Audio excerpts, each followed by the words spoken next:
Is a Cold War really emerging between China and the US?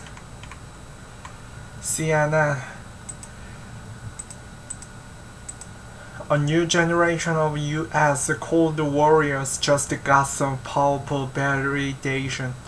When Secretary of State Anthony Blinken spoke about China in the New York Times interview in Paris, he offered one of the most revealing insights yet into the Biden administration's foreign policy.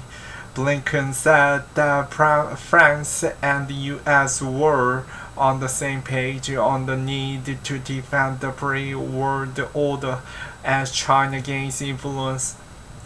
The alternative, he warned, would be no global order or a Chinese-led world order that would be profoundly illiberal in nature. Blinken, who delivered a top U.S. message to China in dust-up talks in Alaska in March, was putting colloquial meat on the bones of President Joe Biden's recent warnings that democracy is under threat, and not only from illiberal trends in the West. The concept of the new Cold War between the US and China is hardening into conventional wisdom in Washington. One critic, however, is that the original version was the ideological clash between the capitalists of the West and the communists of the Soviet bloc. The US and China are locked in a more classic duel between a rising power and a declining one, though Blinken certainly seems to see an ideological component.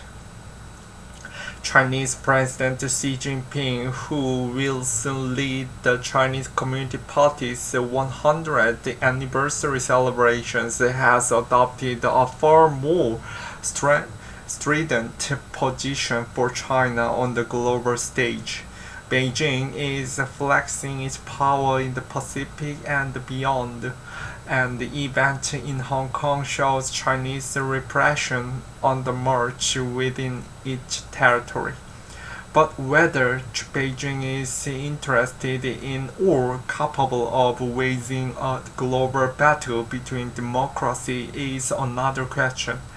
Is Xi's use of populist nationalism primarily designed to maintain support for an autocratic ruling party, or is it the authentic expression of the globally ambitious Chinese foreign policy?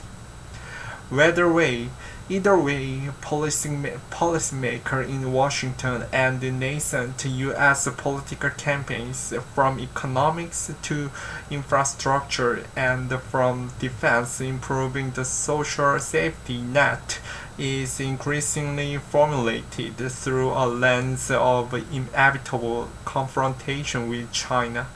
From here, at least, it's getting harder to argue that the Cold War analogy misses the mark.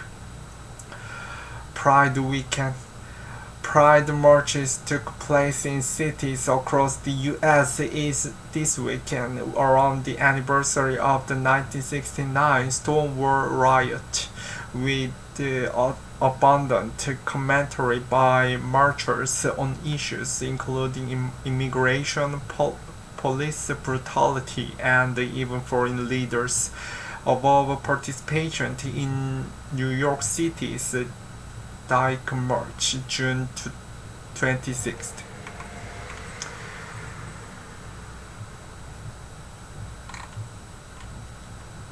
The only thing that helps in these times is kindness and empathy. American disasters often turned into global tragedy. It is the nature of the nation built on immigration that the human shockwaves of mass casualty events reverberate around the world. Victims from 93 nations perished on September 11, 2001. For instance, is the same story in Florida.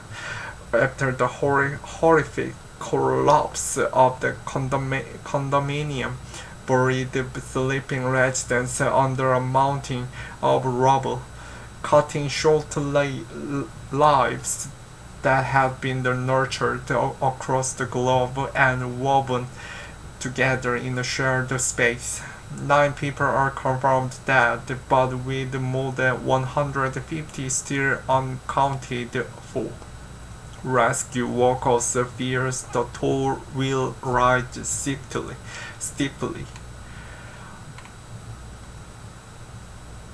Among the missing are many people from South America, reflecting Florida's Hispanic culture and its role as a gateway to the rest of the Western Hemisphere.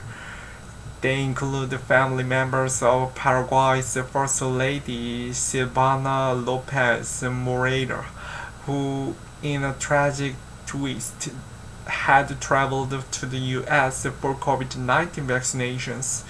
Argentina's consulate in Miami said that 9 of its nationals are missing in the condo collapse. Colombia, Uruguay, and Venezuela have said they are still trying to account for nationals missing. A relative of former Chilean President Michelle Bachelet's father is also among those missing. Israel has sent a delegation to help map the disaster site and to help Florida's Jewish community to identify victims and survivors. At least 20 people associated with the one local synagogue are believed to be missing as relatives cling to hope that survivors can be brought out of the pile of the crushed masonry alive, even several days after the disaster. The only thing that helps in these times is kindness and empathy and togetherness, because you can't take away the reality, Rabbi Solom Lipska told CNN's Up Bleacher. Canada, meanwhile, believes that at least 4 citizens are missing. Many Canadians owned property in Florida, and thousands of snowbirds fly south each year to escape harsh northern winters. The exodus has been interrupted this year, however, by COVID-19 border closures.